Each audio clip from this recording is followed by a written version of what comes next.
لیکن ابھی تو نہیں بنا سکتے، ابھی اسے ایسے ہی مانگنے پر لگاؤ۔ وہ لڑکا جو اسے یہاں لایا تھا وہ بولا، ہاں ابھی تو مزے لے سکتے ہیں۔ وہ آدمی خباثت سے اس 12 سالہ لڑکے کو دیکھتا بولا۔ وہ 12 سالہ لڑکا حسن کا شاہکار تھا، سفید رنگت جس میں سرخیاں گلی تھیں اور اس کے رنگ کو گلابی مائل بناتی تھیں، بھرے گال اور بھرا ہی جسم۔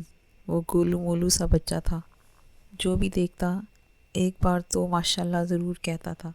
وہ بچہ ان کی نظر میں آ گیا تھا، اور جب انہیں پتہ لگا کہ وہ کسی یتیم خانے میں رہتا ہے، وہ اسے خرید لائے تھے اور پاکستان سے ترکی سمگل کیا گیا تھا۔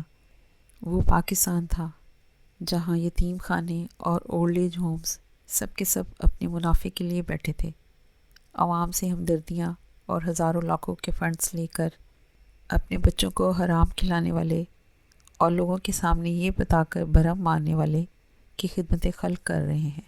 افسوس، اسے وہاں سے خرید لائے تھے اور اب اسے اچھی ٹریننگ دے کر وہ ہجرا بنانا چاہتے تھے۔ وہ جانتے تھے کہ وہ اچھی قیمت لوگوں سے اکٹھی کر لے گا، بس اچھی ٹریننگ کی ضرورت ہے اسے۔ وہ لڑکا اس بچے کو اس آدمی کے پاس لایا اور گود میں بٹھایا۔ اس آدمی نے منہ سے پان کی بچی سپاری پھینکتے آستین سے منہ صاف کیا اور اس کی ٹانگ پر ہاتھ پھیرنے لگا۔ ہمارے معاشرے میں بچیوں کو سکھایا جاتا ہے کہ اچھا اور برا چھونا کیا ہوتا ہے، تو لڑکوں کو کیوں نہیں؟ ایک اور فقدان جس پر نظر ثانی کی ضرورت تھی۔ وہ لڑکا اس چھونے سے سہما نہیں تھا، اس کے اندر غصے کی ایک آگ جل اٹھی تھی۔ وہ بچہ تھا، مگر غصہ آنے پر وہ اپنے سے 2 سے 4 سال کے بڑے لڑکوں کو دھنک کے رکھ دیتا تھا۔ اس کا غصہ ہی اس کی خاصیت تھا، اور وہ اسی خاصیت کی وجہ سے اس یتیم خانے میں مشہور تھا۔ اس نے اس لڑکے کو دیکھا جو پاس ہی کھڑا تھا۔ اس کی قمیض کی جیب میں پسٹل تھا۔ اس کے چہرے پر اب آنسو نہیں تھے، صرف غصہ تھا جو اس آدمی کے ہاتھوں کی حرکت پر بڑھتا جا رہا تھا۔ اس نے اس آدمی کے کندھے پر سر رکھا اور دھیرے سے ساتھ والے کی جیب سے پسٹل نکالی، اور اس سے پہلے کہ وہ کچھ سمجھتے، وہ پیچھے سے اس آدمی کے دماغ میں گولی مار چکا تھا۔ یہ پہلا قتل تھا اس کے ہاتھوں، نہ جانے کتنے باقی تھے۔ دوسرا آدمی گھبرایا، ابے بچے گن نیچے کر۔ وہ بچہ ایک بار پھر مسکرایا اور گن کا نشانہ اس کی طرف کرتے پہلے ہی نشانے میں اس آدمی کو بھی مار دیا۔ گن انہی کی طرف پھینکتے اس نے آدمی کے ہاتھوں پر پاؤں رکھا اور اس کے منہ پر جھکتے ہوئے تھوکا، اور پھر وہاں سے بھاگ گیا۔ اس بچے نے اس رات ترکی کی گلیوں میں گھومتے گزارا تھا، یہ جانے بنا کہ وہ کس ملک میں آ گیا ہے۔ وہ دعا لیتی کمرے میں بند ہو گئی۔ خانسامہ زریز کے کمرے کی صفائی کے لیے گئی تو وہ انہیں دیکھنے لگی۔ کیا اس نے دوائی لی تھی؟ نہیں۔ ناشتہ کروایا تھا آپ نے؟ جی جی۔ دوا بھی دے دیں یہ، اور پاس کھڑے رہ کر کھلائیں، نہیں تو وہ پھینک دے گی۔ اس کے لہجے اس کے ہر لفظ سے بے قراری ٹپک رہی تھی۔ وہ سر ہلاتے باہر گئی اور پھر اسے دوا کھلا کر اسے بتاتی مطمئن کر گئی۔ اسے آج رات ایک پارٹی بھی اٹینڈ کرنی تھی۔ وہ اس کے لیے حد درجے پریشان تھا۔ وہ جانتا تھا کہ وہ اس کی توجہ چاہ رہی ہے، لیکن اتنی جلدی اسے میسر نہیں ہو سکتا تھا۔ لیکن وہ نہیں جانتا تھا کہ وہ سارے ہتھیار رکھتی تھی اسے اپنے سامنے زیر کرنے کے لیے۔ اس نے فائق کو فون کرتے آج کی پارٹی کی ساری معلومات لیں۔ اس کا کتنا چرچا تھا اس وقت وہ جانتا تھا۔ اکثر والٹ اس کا مذاق اڑایا کرتا تھا کہ ازمیر میں والٹ سے زیادہ بیرسٹر زریز دراور کی مقبولیت ہے۔ وہ تیار ہونے لگا اور جاتے وقت اسے دیکھ کر گیا جس کے کمرے کا دروازہ لاک تھا۔ وہ بخار میں پھنک رہی تھی، لیکن پارٹی میں ضرور جانا چاہتی تھی۔ آج تو تمہاری توجہ خود کی طرف کروا کر ہی رہوں گی، میں دیکھتی ہوں تم کیسے نہیں میری طرف متوجہ ہوتے۔ وہ سوچتی الماری کے سامنے کھڑی تھی۔ اسے بھی اس پارٹی میں مدعو کیا گیا تھا اور وہ جانتی تھی زورے ضرور جائے گا، اور پھر اس نے دماغ لگاتے اس لباس کا انتخاب کیا جسے دیکھتے یقیناً وہ اس کی طرف متوجہ ہوتا، پھر چاہے غصہ ہی کرتا لیکن اسے بلاتا تو صحیح، کب تک مجھے نظر انداز کرو گے زار؟ اسے زوریز کا نظر انداز کرنا آگ لگا رہا تھا۔ کیوں؟ یہ نہ اس نے سوچا تھا نہ وہ سوچنا چاہتی تھی۔ ساڑی نکالتے اس نے پہنی اور تنقیدی نگاہ خود پر ڈالی۔ Not bad. Dark lipstick. اس نے لپسٹک نکالی اور باہر نکل گئی۔ باقی وہ اپنی دوست کے فلیٹ پر جا کر تیار ہونا چاہتی تھی۔ اس کی سیکرٹری نے اسے پتہ دیا تھا وینیو کا۔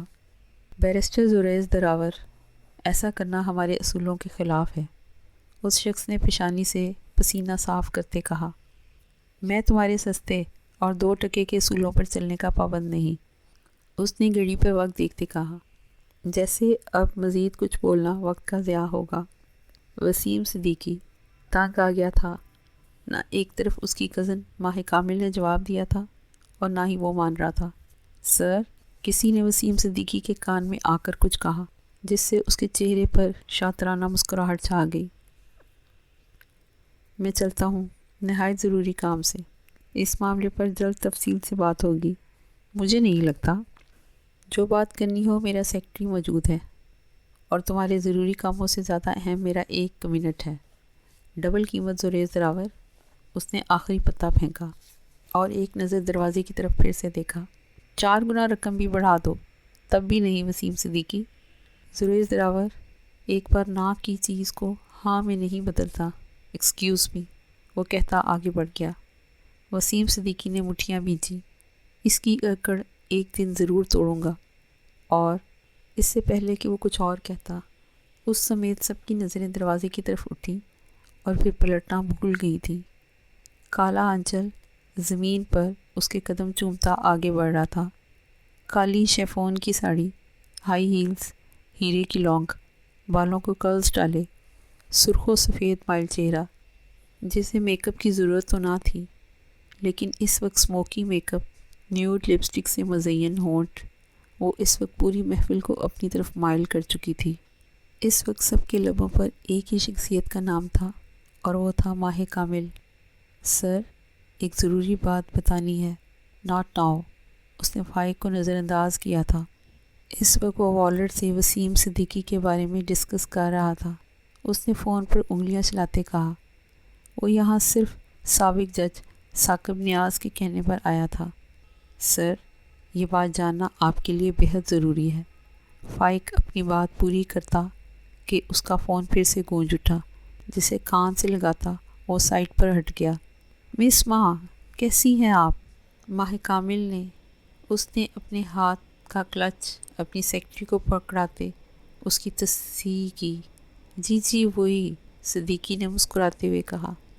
اس کی نظر بھی باقیوں سمیت بٹک بٹک کر اس کے حسین خد و خال پر جا رہی تھی۔ وجہ اس کے جسم پر موجود وہ شیفون کی کالی ساڑی تھی جس کا پلو نیچے اس کے قدموں میں تھا، سلیو لیس، اور پیچھے کا گلا گہرا کافی تھا جس سے سادہ ڈوریوں نے باندھ رکھا تھا، جس سے اس کی سفید کمر صاف جھلک رہی تھی۔ بیرسٹر ماجد خان، ایک شخص نے پیچھے سے آتے اس کے آگے ہاتھ بڑھا کر اپنا تعارف کروایا۔ السلام علیکم بیرسٹر صاحب۔ اس نے ہاتھ کو نظر انداز کیا تھا۔ وعلیکم السلام، اس نے کہتے یہاں وہاں نظریں گھمائیں اور ایکسکیوز کرتے آگے بڑھ گئی۔ کتنے ہی نوجوان اس کو دیکھ کر ٹھنڈی آہیں بہہ رہے تھے، سب اس کے خواہشمند بنے تھے پل میں۔ والٹ بیکری میں نہیں تھا، اسے صبح ہی فون آ چکا تھا کہ شارٹ سرکٹ کی وجہ سے بیکری میں آگ لگ چکی ہے۔ وہ بھاگا تھا۔ یہ کیسے ممکن تھا؟ ہر کام اس نے اپنی نظروں کے سامنے کروایا تھا۔ الیکٹریشین ملک سے باہر گیا تو تم سب جان سے جاؤ گے، وہ داڑا تو سب باہر نکل گئے۔ آگ کو اب تک بجھایا نہ جا سکا تھا، کوئی جانی نقصان اب تک سامنے نہ آیا تھا، لیکن والٹ کو لاکھوں کا نقصان پل میں ہو گیا تھا۔ وہ سکوٹی وہیں روکتی ادھر آئی جہاں لوگوں کا مجمع تھا۔ آگے سے آگ بجھا دی گئی تھی، لیکن اندر کے باورچی خانوں میں آگ اب بھی جھلس رہی تھی۔ سر، ایک شیف اندر اب بھی موجود ہے، رومان نے آ کر بتایا تو وہ بنا سوچے سمجھے اندر داخل ہوا۔ اینجل! اس کی آواز وہاں سب نے سنی تھی، لیکن وہ سن نہ پایا۔ شاید سن لیتا تو اس آگ میں نہ کودتا، لیکن اپنے کسی بندے کو بنا قصور کے مرتے دیکھنا اس کی مات تھی، اور مات والٹ کو 12 سال کی عمر سے کوئی نہ دے پایا تھا۔ وہ چیخی تھی، اس کے آنسو گال پر بہنے لگے۔ وہ اس کا اینجل تھا، اگر اسے آگ لگ جاتی تو یہی سوچتی وہ اپنا بیگ وہیں پھینکتی، بنا کسی کے قابو میں آئے اندر دوڑی تھی۔ والٹ نے اس شیف کو ریسکیو کر لیا تھا۔ اسے پیچھے کے دروازے پر بحفاظت چھوڑتے وہ اندر کونے میں لگے کیمرے تک رسائی چاہتا تھا، جو اب تک جھلسا نہ تھا، یعنی قدرت نے اسے ایک موقع دیا تھا مجرم تک پہنچنے کا۔ وہ اس کیمرے تک پہنچا ہی تھا جب باورچی خانے کی کھڑکی سے اسے وہ سفید فراک میں دکھی۔ یہ اس کا وہم بھی ہو سکتا تھا۔ اس نے اپنی چادر کو مزید اپنے ناک پر لپیٹا اور آگے بڑھا۔ اینجل، ایک آواز، اور وہ سب چھوڑ گیا تھا۔ یہ اس کا وہم نہیں تھا، وہ وہیں موجود تھی، لیکن وہ باہر تھی، ابھی جہاں آگ نہیں تھی۔ اس نے بھی والٹ کو دیکھ لیا تھا۔ وہ والٹ کی طرف بڑھتی کہ والٹ تیزی سے اس کی طرف بڑھا، اور یہی چوک اس سے ہوئی تھی۔ دروازے کے ساتھ لگی کھڑکی کے اوپر کا لکڑی کا حصہ جل کر اس کے اوپر گرا تھا، اور وہ ایک دم اپنے آپ کو بچا نہ پایا تھا۔ اس کا بایاں ہاتھ جھلس گیا تھا شاید، لیکن نظر سامنے وجود پر تھی جو تھمی اس کو دیکھ رہی تھی۔ اب اس نے رومان کو اندر آتے دیکھا تھا۔ آگ اب ختم ہو رہی تھی کیونکہ پچھلے گیٹ سے بھی پانی ڈالا جا رہا تھا۔ اینجل، یہ آخری آواز اس کی سماعت میں پڑی تھی، اور پھر خاموشی چھا گئی۔ رومان نے آگے بڑھتے اسے تھاما تھا، گرنے نہیں دیا تھا۔ اس کا مالک زمین پر یوں گرنے کے لیے نہیں بنا تھا۔ ایڈم بھی آ گیا تھا، اسے والٹ نے اپنی ٹیم میں رکھ لیا تھا۔ اسے جلد سے جلد گھر شفٹ کیا گیا تھا۔ علاج گھر ہی میں جاری تھا۔ وہ بنا کچھ سوچے اپنے گھر اپنی دوست کے ساتھ حادثے کا بتاتی، وہیں رکنے کا بول کر ان کے ساتھ آئی تھی۔ چونکہ زریز جانتا تھا، اس لیے اس نے دادی کو اس کے رکنے کی اجازت دے دی تھی۔ میم، آپ باہر رکیے۔ یہ وہ دوسری بار اس سیاہ عمارت میں آئی تھی۔ رومان نے اسے باہر رہنے کا ہی کہا تھا، کیونکہ اندر ڈاکٹرز اس کا علاج شروع کر چکے تھے۔ نہیں، مجھے اندر جانا ہے۔ وہ اب بھی رو رہی تھی، لیکن اس کی آواز نہیں آ رہی تھی، صرف اس کا وجود ہچکولے کھا رہا تھا۔ میم پلیز بات مانیں، مجھے اندر جانے دو، میں تم سب کو چھوڑوں گی نہیں۔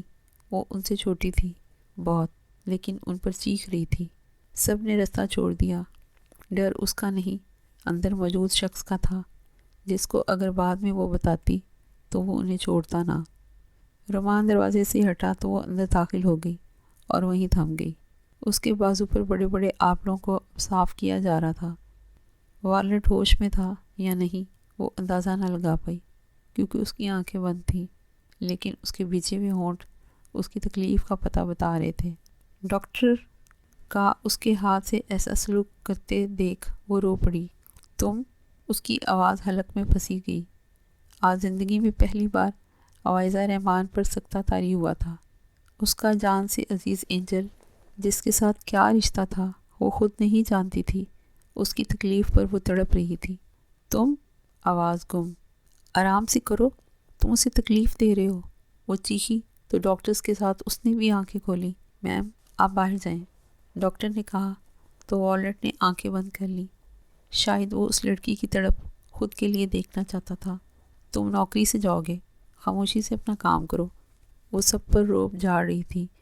انجانے میں یہ سب اس کا خاصا نہ تھا، ایک وکیل کی بہن ہو کر بھی، لیکن یہ سب والٹ کا دیا اعتماد تھا، جو بول نہیں چیخ رہا تھا۔ ڈاکٹر تیزی سے کام میں مصروف ہو گئے تو وہ قدم قدم چلتی پاس آئی۔ اب وہ سب آرام سے کر رہے تھے۔ وہ سب جان گئے تھے کہ وہ لڑکی جو اس سیاہ عمارت کے اس کمرے تک رسائی پا چکی ہے، یعنی وہ عام نہیں، سب سے خاص تھی۔ اس کے بازو پر پٹی کرتے وہ باہر نکل گئے۔ وہ اس کے نزدیک آئی اور بیڈ پر بیٹھی۔ پھر محسوس کیا جیسے اسے وہ بتی پریشان کر رہی ہے جو سیدھا اس کی آنکھوں پر پڑ رہی تھی۔ دھیرے سے اٹھی اور سائڈ لیمپ جلایا اور سوئچ بورڈ ڈھونڈتے بتیاں گل کی۔ واش روم ڈھونڈتے اندر گئی، ایک تولیہ اور بالٹی میں پانی لیتی باہر آئی، لیکن تولیہ تو اسے تکلیف دے سکتا تھا۔ ٹیشو نکالتے اس نے نم کیے اور اس کے چہرے پر پھیرنے لگی جہاں کالک لگی تھی، جا بجا۔ یہ کام وہ نہایت احتیاط سے کر رہی تھی۔ والٹ کو درد تھی یا نہیں وہ محسوس نہ کر پایا۔ جو محسوس کر رہا تھا وہ یہ تھا کہ وہ پاس موجود ہے۔ اپنا خیال رکھنا اینجل، وہ کہہ کر اٹھتی کہ اپنی کلائی اس کے ہاتھ میں محسوس کرتے اس کے احساسات عجیب ہوئے۔ اگلے مہینے وہ 17 کی ہونے والی تھی، لڑکی تھی، اتنے احساسات تو سمجھ آتے تھے اسے۔ والٹ نے سائڈ لیمپ کو جھٹکے سے آف کیا اور اسے خود پر جھکایا۔ مجھے درد ہے کافی، کیا تم میرا علاج نہیں کرو گی ابھی؟ دوسرا لقب۔ میں کیسے؟ وہ لرزی۔ تمہاری یہاں موجودگی، تمہارا لمس، تمہاری خوشبو، وہ کر گئی ہے جو یہ ڈاکٹرز گھنٹوں میں نہیں کر پائے۔ وہ دھیمے سے اس کے کان میں بول رہا تھا۔ مجھے جانا ہے۔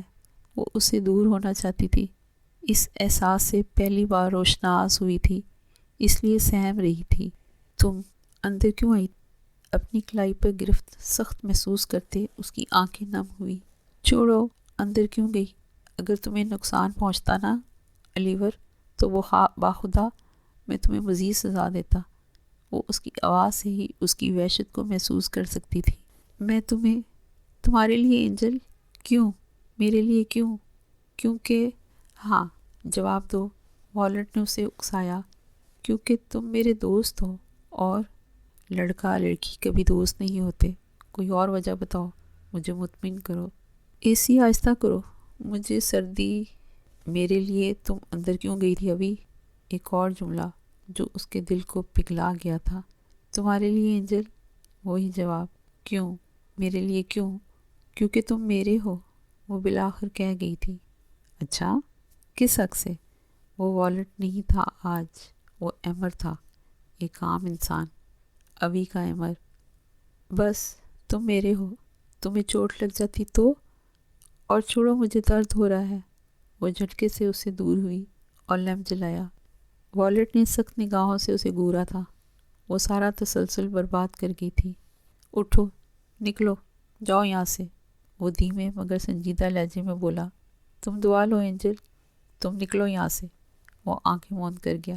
میں واپس نہیں آؤں گی اینجل، اس نے کہا تو والٹ نے اس کا بازو پکڑتے اسے واپس بٹھایا۔ کیا چاہتی ہو؟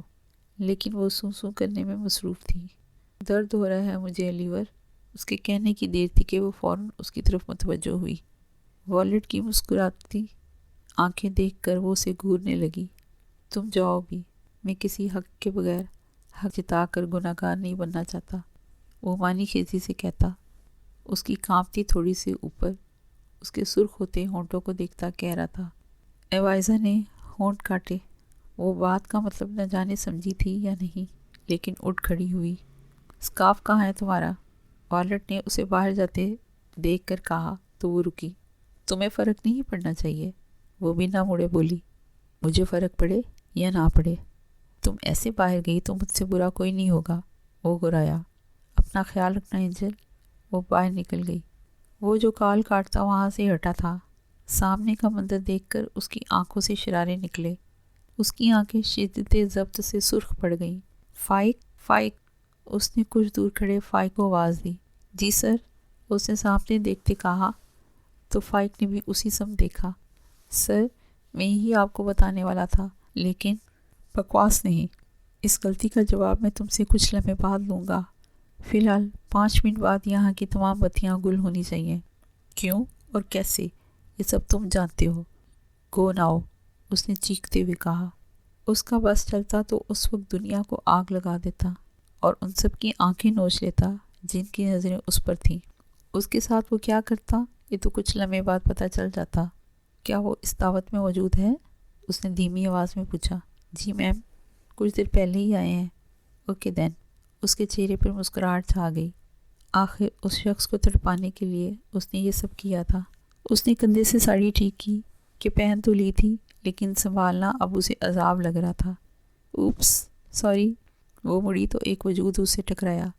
اس سے پہلے کہ وہ گرتی، سامنے موجود لڑکا اسے جان بوجھ کر کمر سے تھام چکا تھا۔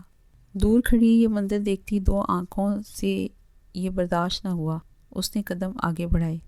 اٹس اوکے، ماہ نے کہتے فوراً اپنا آپ اسے چھڑوایا اور آگے بڑھی۔ دل دھڑکنے کی رفتار تیز ہوئی۔ یکدم لائٹس آف ہونے پر اس کے قدم اپنی جگہ منجمد ہوئے تھے۔ زریز دراوت کے چہرے پر کرخت تاثرات چھا گئے۔ وہ آگے بڑھا اور سامنے موجود شخص کے پاس سے گزرا۔ اس کے بعد ہال میں موجود لوگوں نے کسی مرد کی چیخ کی آواز سنی۔ زریز دراور اس کے ہاتھ کی پشت پر تیز دھار بلیڈ پھیر چکا تھا۔ ہاتھ قابو میں رکھو، نہیں تو کب تن سے جدا ہو جائیں تمہیں اندازہ بھی نہیں ہوگا۔ وہ اس لڑکے کے کان کے پاس سرگوشی کرتا اپنے شکار کی طرف بڑھا، مخالف کو کمر سے تھامتا، اس کے لبوں پر ہاتھ رکھے، وہ اسے کندھے پر اٹھاتا، سیڑھیاں چڑھتا، فائق کے بتائے کمرے میں لایا۔ اس کے جاتے ہی روشنی بحال ہوئی تھی اور سب اس شخص کی طرف بڑھے تھے جس کے ہاتھ سے خون بل بل بہہ رہا تھا۔ اس نے کمرے میں لاتے اسے نیچے اتارا اور دروازہ لاک کرتے دروازے کی پشت سے لگایا۔ ماں اسے دیکھتے سکتے میں چلی گئی۔ بے شک وہ اس شخص کو تڑپانے اور دکھانے کی خاطر وہاں آئی تھی، لیکن اس کے اتنے قریب، وہ پہلی بار تو اس کے اتنے قریب نہیں آیا تھا، لیکن اب احساسات باغی نہ تھے اس کے، اس لیے ماں کے جسم کی لرزش وہ صاف محسوس کر سکتا تھا، لیکن اس کی آنکھوں کی سرخی، ماتھے پر پڑے بل، بھینچے ہوئے ہونٹ اس کی اندرونی حالت کا پتہ دے رہے تھے۔ زار اس کے لب ہلے۔ کیسی ہو مسز زریز دراور؟ زریز نے اس کے چہرے پر لکیر کھینچتے کہا۔ ماہ نے اپنے سوکھے ہونٹوں پر زبان پھیری۔ وہ اس وقت پوری کی پوری اس شخص کی باہوں کے حصار میں تھی۔ آج وہ اس کی اتنا قریب تھا۔ اس نے دیکھا بلیک 3 پیس سوٹ، مہنگے جوتے اور گھڑی میں وہ شخص آج بھی اتنا ہی حسین تھا۔ بال جل سے سیٹ ہوئے تھے، بھوری آنکھیں جو اس نے اپنی ماں سے چرائی تھیں، صاف رنگت اور خوبصورت نقوش۔ اس کا دل لرزا۔ چھوڑو مجھے۔ کچھ یاد آتے ماں کو ہوش آیا تو احساس ہوا کہ وہ پچھلے 3 منٹ سے اسے مسلسل تک رہی تھی اور اسی کے حصار میں تھی۔ زریز نے اس کے ہاتھ کو مروڑا اور اس کی کمر کے ساتھ لگایا تو اس کے منہ سے کراہ نکلی۔ اب جھٹکے سے اسے چھوڑا اور اس کا چہرہ دروازے کی طرف کرتے اس کے پیچھے کی ڈوریوں کو دیکھا۔ آدھی کمر اس کی اس گھٹیا لباس میں جھلک رہی تھی۔ اس نے جھٹکے سے اس کا جوڑا کھولا اور اس کا چہرہ اپنی طرف موڑا۔ بہت شوق ہے تمہیں مردوں کی آنکھوں کو اپنی حسن سے خیرہ کرنے کا؟ اس نے اس کا جبڑا پکڑتے اس کی آنکھوں میں شعلہ وار نگاہیں ڈالتے کہا۔ ہٹیں زریز۔ اس نے اپنے آپ کو اسے دور کرنا چاہا۔ آنکھوں میں نمی جھلکی تھی، لیکن اس نے ایک بھی آنسو کو باہر نہ آنے دیا کہ کم از کم وہ اس شخص کے سامنے تو کمزور نہیں پڑنا چاہتی تھی۔ زریز نے جھٹکے سے اس کے لب مسل ڈالے۔ اس کی نفاست سے لگائی لپسٹک پھیل چکی تھی اب، لیکن اس کے اندر کی آگ بڑھتی ہی جا رہی تھی۔ زار! اس نے بے یقینی کے احساس سے اس کا نام پکارا۔ اس کا جسم ہولے ہولے لرز رہا تھا، اب کہ اس شخص کی قربت اتنی خطرناک تھی اس کے لیے۔ زریز نے 2 لمحوں کے لیے اس کا چہرہ دیکھا، پھر اس کی کمر پر گرفت سخت کرتے اس پر جھکا۔ اس کے لبوں پر قابض ہوتے اس نے آنکھیں بند کی تھیں۔ وہ لڑکی اس کی راتوں کی نیند اڑا لے گئی تھی۔ اسے کتنا تڑپاتی تھی وہ، اور آج کی حرکت تو وہ اس کی بھول نہیں پا رہا تھا۔ ماں کو لگا وہ اگلا سانس نہیں لے پائے گی، اتنی شدت تھی مخالف کی پکڑ میں۔ یہ پہلی بار تھا کہ مخالف نے اس پر اپنا آپ ایسے دکھایا تھا۔ اس کے کندھوں پر ہاتھ مارتے اس نے اسے دور کرنا چاہا تھا، لیکن وہ زریز دراور تھا جس نے آج تک کسی کی نہ مانی تھی، اب بھی اپنی مرضی سے پیچھے ہٹا تھا۔ تمہاری ہمت کیسے ہوئی یہ بےہودہ لباس پہن کر یہاں آنے کی؟ وہ گرایا تو وہ بھی ہوش میں آئی۔ دل چیخ کر رونا چاہتا تھا، سانس اب بھی پھول رہی تھی، لیکن اسے کمزور نہیں پڑنا تھا۔ میری مرضی، میری زندگی ہے، میں سب کروں گی، تم مجھے روک نہیں سکتے، ہٹو۔ وہ اس سے اونچی آواز میں چیخی تھی۔ وہ یہاں آئی تھی اسے تڑپانے کے لیے، اس کی توجہ کے لیے، لیکن اب وہ پچھتا رہی تھی برے طریقے سے۔ بات کرنے کی تمیز بھول گئی ہو تم ماں؟ اس نے اس کے بال مٹھی میں قید کرتے اس کا چہرہ اپنی طرف کیا۔ چھوڑیں، مجھے جانا ہے۔ وہ اس پر سے نظریں ہٹاتی بولی کہ مزید وہ شخص اس کے قریب رہتا تو اس کا سانس رک جاتا۔ میرا قریب آنا اتنا برا لگ رہا ہے تو اس آدمی کا ہاتھ لگانا کیوں برا نہیں لگا؟ اس کا اشارہ کچھ لمحے پہلے ہونے والے منظر کی طرف تھا۔ پلیز! ابھی سیڑھیوں میں تھی کہ اس کے کمرے سے آتے شور پر تھمی۔ وہ گھر نہ جانے کا بتا چکی تھی کہ اسٹیفی کے پاس رکے گی۔ اسٹیفی کو اس کی دادی اور آپی جان اچھے سے جانتے تھے، اسی لیے اجازت دی تھی، اور دوسرا زریز فون پر انہیں اس کو بھیجنے کا کہہ چکا تھا، لیکن اب وہ گھر جانا چاہتی تھی۔ اس شخص کی آنکھوں میں مزید نہیں رہنا چاہتی تھی، لیکن شور آنے پر وہ تھمی اور واپس اس کے کمرے میں بھاگی، جہاں وہ ایک ہاتھ سے سائیڈ میز پر پڑی ساری چیزیں گرا چکا تھا اور اب بیڈ کی ٹیک سے سکون سے آگے مودے بیٹھا تھا۔ آ گئی ہو تو دوا دیتی جاؤ، اس کے آنے کو محسوس کرتے وہ بولا۔ وہ بھی گہرا سانس بھرتے اسے دوا دینے لگی، پھر بکھری چیزیں اٹھانے لگی۔ چھوڑ دو، ملازم کر لے گا۔ اٹھو، میری چادر لو اور رومان کو بولو گھر چھوڑ آئے تمہیں۔ وہ سنجیدہ تھا اب بھی بے حد۔ ایوائزا نے اس کی بات مانتے خود کو اس کی چادر میں چھپایا اور اس کے پاس آتی، اس کی بند آنکھوں پر ہاتھ رکھتی، اس کے زخم والے بازو پر لب رکھ گئی۔ تمہارا چشمہ میں نے منگوا دیا تھا، لیتی جاؤ رومان سے، اس نے کہا تو اس نے گہری سانس بھری۔ اس وقت اسے صرف ایمر سلار سے فرق پڑتا تھا اور کسی چیز سے نہیں۔ جلدی ٹھیک ہو جائیں اینجل، آپ کی تکلیف اوی کی تکلیف ہے۔ وہ خوبصورت انداز میں اسے جتلا گئی تھی کہ وہ ضروری ہے۔ یہ بے بسی جو اس وقت میں محسوس کر رہا ہوں نا لیور، اس کا بدلہ جس وقت تو میری پناہوں میں ہوگی تب لوں گا، اس نے کہا تو ایوائزا بنا جواب دیے نکل گئی۔ ان معنی خیز لفظوں کا مطلب سمجھنے میں اسے کچھ وقت درکار تھا۔ صبح وہ اٹھا اور نظریں یہاں وہاں گھمائیں۔ رات کے سارے منظر یاد کرتے اس نے خود کو بے بس محسوس کیا۔ ایوائزا رحمان، ایمر سلار نے تمہیں اپنا دل دے دیا ہے، اس کی رکھوالی اب تم نے کرنی ہے۔ آج میں نے اس مہر کو اپنے دل پر پکا کر دیا ہے۔ پیدائش کے بعد آج دل نے پہلی بار تمہاری تمنا کی ہے، اور یہ خواہش میں خود پوری کروں گا۔ تمہارے لیے وارلٹ نہیں رہا۔ میں ایمر سلار، ایوائزا رحمان، تمہیں پا لوں گا کہ میرے دل کی واحد خواہش ہو تم۔ تمہارے لیے میں سب کرنے کو تیار ہوں۔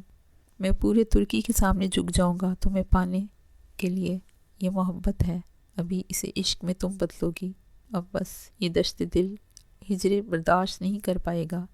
تمہیں میری ہونا ہے، میرے نکاح میں آنا ہے، میری روح کا حصہ بننا ہے۔ وہ کہتا اپنی جگہ پر اٹھ کر بیٹھا۔